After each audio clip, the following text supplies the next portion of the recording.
So what comics did I pick up this week? Stay tuned to find out.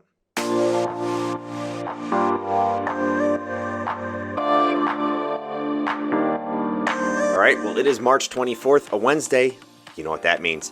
It's New Comic Book Day. And before we get started, if you haven't done so already, please go ahead, click that subscribe button down below, smash that like button, hit that notification bell so you can get updates whenever I post new comic book pick videos. So I think we're going to fly through these picks this week, but let's get started. The first one up for our indie titles is Berserker #1 by Boom Studios. Didn't this come out like 2 weeks ago? You're exactly right. So what's the difference, you may ask? Well, this one's really shiny. It's a foil variant, which were delayed for one reason or another. They were actually supposed to come out, I believe, along with the regular first printings. This is still a first printing, I might add. It is not a second printing, but go check out what they have available at your LCS. I'm pretty sure they printed a good amount of different variants with the foil. And I just picked up cover A here. I do prefer this cover, I think, over the majority of them. But there are a bunch of cool covers, so pick up whatever you prefer. And after reading this first issue, God, this is some intense shit. There are heads exploding. Keanu Reeves as this guy right here is ruthless, absolutely ruthless. I think the story has a good direction, and the first issue ended on a cliffhanger that I was like, holy shit, what is going on right now? So if you haven't read this already, make sure you do so. And along with this being a huge book as is, I think it had over 20 million people funded on Kickstarter. Netflix just announced this past week that this was getting its own anime series as well as its own live action movie, which I would assume Keanu Reeves is going to be starring in. You can't miss out on this one, and this is actually a great week. If you did miss out 2 weeks ago or whatever the first time this came out was, I prefer this foil variant. I think these look great, so get on it. All right, next up for indies is by Image Comics. This is Haha issue number 3. This one is being written by Maxwell Prince, who is most notable for his Ice Cream Man series. And man, just like Ice Cream Man, this is super dark. It's a clown anthology, pretty much. And it's really not that funny. It's actually really messed up. But I do think it's worthy of a read, and if you did enjoy Ice Cream Man, I think you'll enjoy this one too. All right, first off for Marvel is Carnage, Black, White, and Blood #1. This is a variant cover done by Gleason. Gleason did that Spider-Man cover that's pretty much identical to this design here. It initially had a black background, and the sketching was done in white. And yeah, I won't say Marvel's milking it right now. I don't know if he's the one like, I'm going to keep doing all these different variants with different characters and things like that in the same design. I don't know if he's actually the one doing that. I'm sure Marvel's like, hey, that shit sold like crazy. Keep doing it. Don't do anything else. And now he might be kind of screwed. You know, they're kind of boxing him in to this one specific cover. Gleason's a great artist. I think he's going to do this for a little bit longer, where he's throwing a bunch of different characters in this kind of design onto different covers. I'm fine with it. And this is obviously going to fall in line with what we're getting with Wolverine, Black, White, and Blood, where all the interior pages are colored in black, white, and red and blood. That series has been really good so far. I'm going to give this one a chance, mainly for that reason, because what they did with Wolverine was pretty excellent. But we'll see. You guys know me. You know me. Of course I'm going to grab this. Alien, come on. Remember a couple weeks ago, those Alien covers that came out? Jumped on that crap like crazy. Of course I'm going to get at least one cover. I grabbed a few covers. There are a shit ton of covers that came out this week for Alien #1, Marvel. Reason is because Dark Horse had the rights to this. You know, Marvel or whatever bought Fox. Fox is now part of Marvel. Thus, they have Alien rights now, as well as Predator. So this is kind of a big deal. And I think a lot of people are skeptical as to how Marvel is going to take these Alien stories, because if you read any of the Dark Horse stuff, any of the Predator Dark Horse stuff too, all of those runs were pretty gory, you know, dating back to the 90s or whatever, whenever they got pretty popular. So I can tell you right now, without reading this, I did flip through it, and there is a good amount of blood in this. So I don't think Marvel's going to hold back on this at all. I don't think you should either, especially because of these covers, man. They've been killing it with these covers. This is cover A by In-Yuk Lee, and I couldn't get over this when I saw it. There's a Gleason cover that's phenomenal as well. Finch did a cover But Inyuk Lee kills it with this, and for that reason, he's got my cover of the week.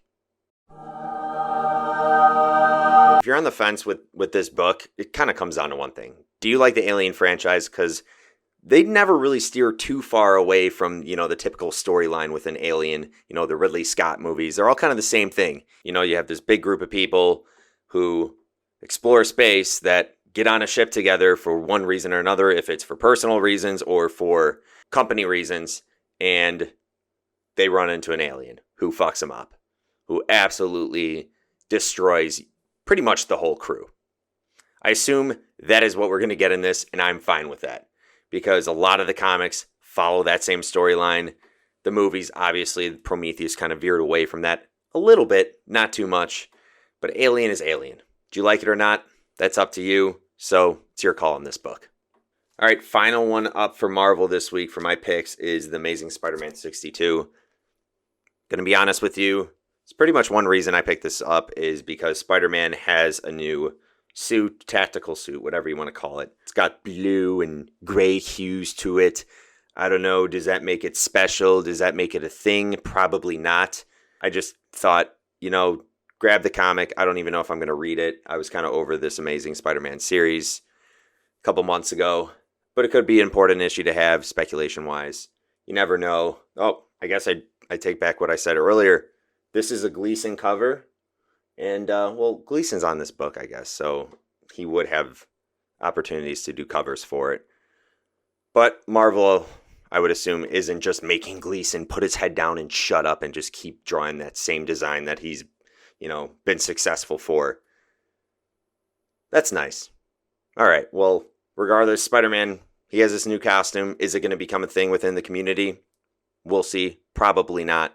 That doesn't mean I don't at least want one copy, in my collection, just in case. Just in case it becomes something. All right, on to DC. It was a Harley Quinn packed week for me. I have book 6 here of Batman White Knight Presents Harley Quinn. An amazing story so far.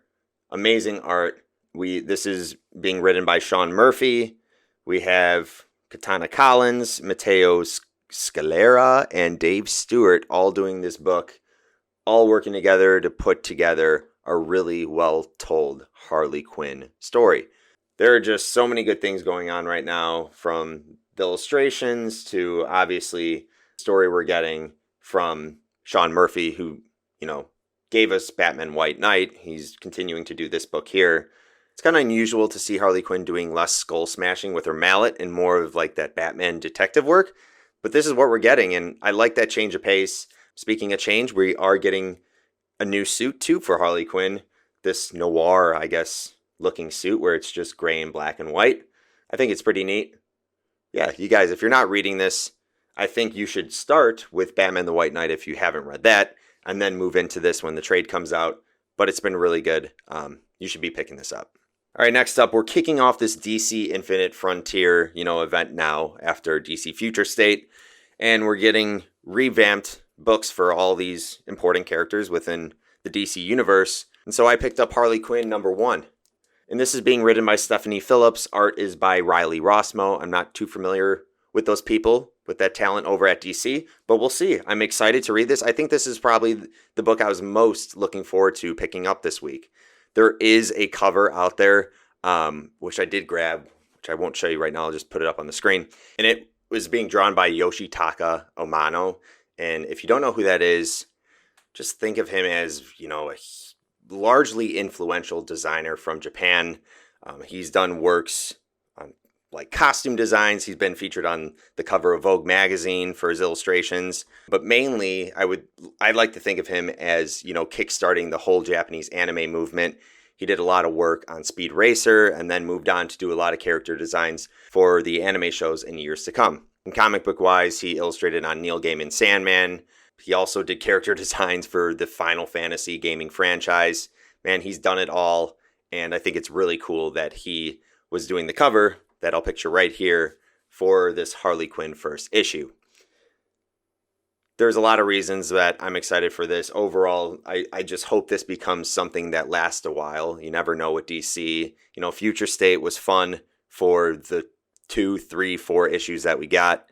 I want to see these characters revamped and different writers and artists come in and do something different with them. You know, who doesn't? That's the thing about loving comic books, is you never know what your favorite depiction of a character is, because you might have really not seen it yet. There might be somebody that comes down the line that does something with a character that you've never seen before and absolutely blows your mind. And that might end up being your new favorite depiction of one of your favorite characters in comic books. Who knows?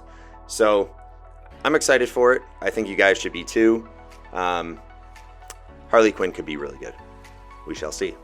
All right, and the last one up is Teen Titans Academy #1. A lot of people are going to say this is just a ripoff of Strange Academy. I guess you could kind of say that, because we are going to get a lot of the same things where we're getting the teachers and mentors that we know from the DC universe come in to teach these kids. I think Cyborg is in it and Shazam. But we're also going to get a lot of new younger characters that are going to form new teams, and we're going to get a deeper look into. And I always thought Strange Academy could be a great Disney Plus series. And if this is good, maybe HBO Max will pick up a series. We'll see. And if we want to keep looking at what Strange Academy has done, if DC can get anywhere close to that, God, you're not going to want to miss out on this. Just look at what happened to that Strange Academy first issue. That blew up. You guys, I think this should be an easy pickup for you. There's a lot of potential with this. All right, well, that is it. Those are my comic book picks for this week. Go ahead and leave me a comment down below. Let me know what you grabbed. Any of the same books? What was different? I want to hear from you. And before you go, if you stay up to date each week on these videos and you haven't subscribed already, what are you doing? Go ahead, click that subscribe button down below, smash that like button, hit that notification bell so you can get updates whenever I post new comic book pick videos right here on this channel. Until next time, jumps out.